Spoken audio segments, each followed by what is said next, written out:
CCTV footage आपल्याला मिळालं म्हणून आता आपण सर्वजण चर्चा करू शकतोय. हे सीसीटीव्ही फुटेज आलं नसतं तर जसं इतर प्लेन क्रॅश बद्दल नुसतं मोघमच बोललं जातं तसंच कदाचित या बाबतीत सुद्धा दुर्दैवाने बोललं जाऊ शकलं असतं. पण हा सीसीटीव्ही फुटेज आपल्या सर्वांसाठी अतिशय महत्वाचा आहे. आता याच्यामध्ये आपल्याला प्रश्न काय पडतात, म्हणजे मालक तर बोलून गेला की काय झालं असावं हे असेल, तर याच्यामध्ये विमान काय बिघाड, म्हणजे ह्याच्यामध्ये काय बिघाड झाला होता ज्याच्यामुळे ते विमान स्टॉल झालं म्हणजे बंद पडून ते एका बाजूला त्या ठिकाणी वळलं. तर का ते स्टॉल झालं, असं का झालं? मेकॅनिकल फेल्युअर झाला असेल का? त्यानंतर टेक ऑफ पूर्वी विमान चेक करण्यात आले होते का? आपण कधी गाडी घराच्या बाहेर काढत असताना पेट्रोल आहे का, ऑइल आहे का, ह्या बेसिक गोष्टी बघतो. तसं विमान उडवायच्या आधी त्याच्यामध्ये टेक ऑफ पूर्वी विमानाचं इन्स्पेक्शन एक मेकॅनिकल अधिकारी करत असतो. त्याचं कामच तेवढं असतं की विमान नीट आहे का, सगळ्या केबल लागल्यात का. जसं की लिफ्ट आपल्या घरी असेल नाही तर ऑफिसमध्ये असेल आणि त्याचं इन्स्पेक्शन जर करायचं असेल तर त्या ज्या केबल आहेत त्या नीट आहेत का, बटणं नीट दाबली जातात का, आणि समजा जर लाईट गेली तर लिफ्ट ऑटोमॅटिकली एका फ्लोअरला येऊन थांबते का, हे जे बेसिक लिफ्टमध्ये चेक केले जातात. हे तर 51,000 फीटला उडणारं विमान आहे आणि ह्याचं चेकअप तर करावाच लागतो. हे DGCA सुद्धा सांगितलेलं आहे. जगातल्या प्रत्येक देशामध्ये हे आपल्याला तिथं फॉलो करावं लागतं. त्यामुळे टेक ऑफ पूर्वी याचं काय चेकअप झालं होतं का? चेक करणारे कर्मचाऱ्यांना आता आपल्याला पकडावं लागणार आहे, बोलावं लागणार आहे, चर्चा करावी लागणार. ते आम्ही करू शकत नाही. पण जी कुठली एजन्सी आता सरकारने दिलेली आहे त्या एजन्सीला तिथं असणारे जे कोणी चेक करणारे कर्मचारी आहेत त्यांच्याशी तिथं आपल्याला बोलावं लागेल. टेक लॉग हा प्रत्येक विमानाचा टेक लॉग हा केला जातो. टेक लॉग असेल तो जो अधिकारी आहे मेकॅनिकल इन्चार्ज तो सही करतो आणि विमान चालक जे असतात को पायलट आणि मेन पायलट हे त्याच्यावर तिथे सही करतात. टेक लॉग सुद्धा आता आपल्याला शोधायचं आहे आणि विमान हे जे होतं ते एअरवर्दी होतं का, म्हणजे विमान उडण्याच्या लायकीचं होतं का, असा एक वेगळा रिपोर्ट हा DGCAचा असतो. तो सुद्धा तिथं बघण्याची जरूरत आहे. रुटीन लाईन मेंटेनन्स हा करावा लागतो. एक मेन मेंटेनन्स, इंजिन काढावं लागतं, घालावं लागतं, ऑइल चेक करावं लागतं सगळं. आणि त्यानंतर हा रुटीन मेंटेनन्स, कुठलाही प्रवास झाल्यानंतर ते विमान चेक करावं लागतं, त्याला रुटीन मेंटेनन्स बघावं लागतं. आणि हे अतिशय क्रिटिकल एरिया असतो हा पोलिसांचा विमानाचा. तिथं सगळीकडे सीसीटीव्ही कॅमेरा असतात. तिथं मोठ्या मोठ्या इंडस्ट्रियलिस्टचे विमानं ठेवलेली असतात आणि तिथं सगळीकडे हँगरच्या बाहेर आणि हँगरच्या आत सीसीटीव्ही कॅमेरा त्या ठिकाणी असतात. त्यामुळे ते सीसीटीव्ही कॅमेरा कुठे, कसे, कोण मेंटेन करत होतं, खरंच विमानाला कोणी हात लावला होता का, चेकिंग झालं होतं का, हे सगळं तिथं बघण्याची आपल्या सर्वांना जरूरत आहे. आणि विमानाचा हेवी बेस मेंटेनन्स हा कधी केला, कसा केला, काय केला, त्याला विमान कंपनीने सुद्धा शेड्यूल दिलं असतं आणि त्या शेड्यूल प्रमाणेच आपल्याला मेंटेनन्स हा करावा लागतो. ते झालं होतं का, त्याचा रिपोर्ट कुठे.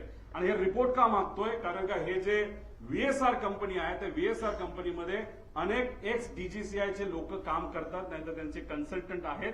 त्यामुळे आम्हाला भीती अशी आहे की आतापर्यंत गेल्या 13-14 दिवसामध्ये काहीच झालं नाही. फक्त सीसीटीव्ही गोळा केलेले आहेत. बाकी ह्यांनी अजून सुद्धा रिसर्च नाहीतर इन्व्हेस्टिगेशन काही झालेलं नाही. आणि असं जर टाइमपास करत राहिले तर मग हे सगळं मॅन्युप्युलेट केलं जाऊ शकतं. हे सगळे खोटे रिपोर्ट हे केले जाऊ शकतात. त्यामुळे रिपोर्टवर फक्त विश्वास ठेवून चालणार नाही. सगळे सीसीटीव्ही आपल्याला त्या ठिकाणी बघावं लागतील. आता ह्याच्यामध्ये या कंपनीचा इतिहास आपण तिथं बघू. तुम्हाला आठवत असेल 2023ला एक ऍक्सिडेंट झाला होता. ते कुठलं विमान होतं? लेअर जेटचं विमान होतं. बघा इथं आता ते विमान तुम्हाला क्लिअरली दिसेल नाही दिसेल माहित नाही. हे पडलं, हे घसरत गेलं, पाऊस तिथं पडत होता, स्पीड खूप होतं, विमानचा टाईप लेअर जेटचाच होता. आता काही लोक लगेच टीव्हीवर बोलायला लागले होते की अरे बारामतीचं जे विमान आहे त्या ILS सिस्टम नाहीये, असं बरेच रिसर्च अभ्यासू लोक म्हणायला लागले. बरोबर आहे, पण त्याच विमानतळावर बऱ्याच वेळा, अनेक वेळा मोठे इंडस्ट्रियल पासून सगळे तिथं उतरलेले आहेत ILS सिस्टम नसताना. आणि ILS सिस्टम बद्दल आपण चर्चा करतोय तर हा ऍक्सिडेंट जिथं झाला मुंबईला, तिथं तर हायली अडव्हान्स सिस्टम आहे, ILS सिस्टम सुद्धा आहे, तरी सुद्धा हा अपघात झाला कसा? त्यामुळे फक्त ILS सिस्टम बारामतीला नाही म्हणून ते ढकलून त्या ठिकाणी चालणार नाही. आता हा ऍक्सिडेंट झाला, कसा झाला, काय झाला, व्हिजिबिलिटी वर ढकलून मोकळे झाले विमानाचे अजून पाऊस होता, हे होतं, मग आयलस सिस्टम असताना पाऊस होताना सुद्धा बाकी विमानं लँड होऊ शकत होते.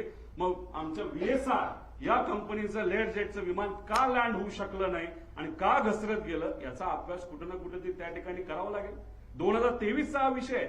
मग आतापर्यंत रिपोर्ट आला असेल, आतापर्यंत एन्क्वायरी क्लिअर झाली असेल, तो रिपोर्ट मीडियाकडे आला असेल, तो रिपोर्ट कंपनीली जे लोक आत होते, ज्या कंपनीने ते भाड्यावर घेतलं होतं त्या लोकांना दिला असेल अशी अपेक्षा आपण करू. कारण 2 वर्ष एवढा मोठा अपघात होऊन हे कुठेही रिपोर्ट कोणी दाबू शकत नाही. बघूया काय झालं पुढे.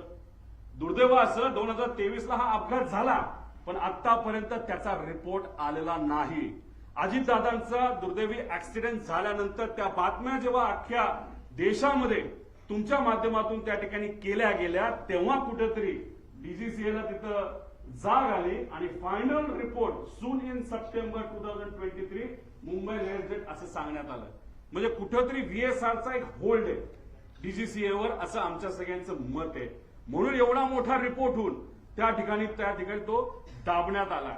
मग का हा रिपोर्ट दाबण्यात आला? हा रिपोर्ट जर आतापर्यंत आला असता, तो जर सरकारपर्यंत पोहोचला असता, तर मग काही गोष्टींमध्ये बदल होऊ शकले असते. आणि मग आज आपले अजितदादा, माझे काका, हे आज आपल्या सर्वांमध्ये इथं असू शकले असते. पण हा रिपोर्ट न झाला, न त्याच्यावर चेक झालं, कसं घडलं याचा कुठेही अभ्यास त्या ठिकाणी झाला नाही. हा रिपोर्ट आजपर्यंत दाबला असं आमच्या सगळ्यांचं त्याच्यामध्ये म्हणणं आहे. पण ठीक आहे, भारताने हा रिपोर्ट दाबला. मग आता इंटरनॅशनल लेवलला काय झालं याचा अभ्यास तुम्ही बघूया. EASA European aviation safety agency, ह्यातले काही विमान आहेत, लेगेसी आहे, ग्लोबल आहे, जे विमानं दुबईला पण पोहोचू शकतात, लंडनला सुद्धा पोहोचू शकतात, एवढी मोठी विमान आहे. तुम्ही बघितलं असेल, जेव्हा माझ्या मतदारसंघामध्ये एक फार मोठे क्रिकेटर हे आले होते, एक फार मोठं विमान घेऊन तिथे मी गेलो होतो आणि ते विमान हे लंडनला सुद्धा लँड होतं आणि ते कोणाचं होतं? ते VSRचं होतं. मग हे विमान लंडनला तिथं पोहोचत असेल, नाही तर युरोपमध्ये तिथं जात असेल, जेव्हा ही घटना भारतामध्ये, महाराष्ट्रामध्ये, मुंबईमध्ये घडली 2023ची, त्याची दखल युरोपियन एव्हिएशन सेफ्टी एजन्सीने घेतली आणि एजन्सीने VSRला विचारलं, अरे बाबा, तुला TCO थर्ड कंट्री ऑपरेटर म्हणून आम्ही परवानगी दिलेली आहे, तुम्ही आमच्याकडे लँड होऊ शकता, पण ही घटना घडली कशी याचा रिपोर्ट आम्हाला तू दे, सेफ्टी तू करतो काय करतो कशा, या बाबतीत आम्हाला थोडी तरी माहिती दे. दुर्दैवाने आतापर्यंत ती माहिती ही या मोठ्या एजन्सीला, या VSR कंपनीने दिलेली नाही. तिथं सुद्धा हे दाबण्यात आलं आणि कुठंतरी काहीतरी गोष्ट लपवण्यात आली आणि त्यांनी सांगितलं लेव्हल 1 ची त्रुटी असल्याच्या कारणाने EASA कडून VSRचा परवाना रद्द झाला. लेव्हल 1 म्हणजे काय? सगळ्यात बेसिक सेफ्टी, ज्याच्यामुळे ऍक्सिडेंट होऊ शकतो, विमान पडू शकतं, माणूस जाऊ शकतो, याला लेव्हल 1 ची सेफ्टी त्याच्यामध्ये म्हणतात आणि ते तिथं झालं. आता there is major non compliance, त्याने हे direct serious risk to flight safety, immediate corrective action required, त्याशिवाय आम्ही उडून देणार नाही असं युरोपियन एजन्सीने सांगितलं. आणि त्यांनी काय केलं? सस्पेंडेड ऑपरेशन, ग्राउंडेड एअरक्राफ्ट, सगळे अप्रुव्हल्स आणि सर्टिफिकेट काढून टाकले. सगळा मेंटेनन्स आणि त्याच्या फ्लाईट ऍक्टिव्हिटीज त्या युरोपमध्ये होत्या, सगळ्या बंद करून टाकल्या. आता हे जर युरोपची कंपनी करू शकते, हे महाराष्ट्रात घडलं, देशात घडलं, तरी VSR अजूनपर्यंत का विमानं उडवते असा प्रश्न आमच्या सगळ्यांचा आहे. माझे काका गेले, आपले दादा त्याच्यात गेले, पण आज VSRच्या माध्यमातून CMची फ्लाईट तिथे घेतल्या जातात, सगळ्या मंत्र्यांच्या फ्लाईट घेतल्या जातात, तिथं दुसरे उपमुख्यमंत्र्यांच्या फ्लाईट घेतल्या जातात. त्यांच्या सेफ्टीबद्दल तर आपण विचार केला पाहिजे. एक नेता आमचा गेला, पण बाकी नेत्यांचं काय? मग ह्या VSRला अजूनपर्यंत का परवानगी दिली जाते? त्यांचा एवढा होल्ड की अजितदादांचा ऍक्सिडेंट होऊन सुद्धा त्यांना तिथं थांबवलं जात नाही. EASA सारख्या मोठ्या एजन्सीने त्यांचा रद्द परवाना करून सुद्धा त्यांना तिथं परवानगी दिली जाते. तर एवढं फेवर VSRला का केलं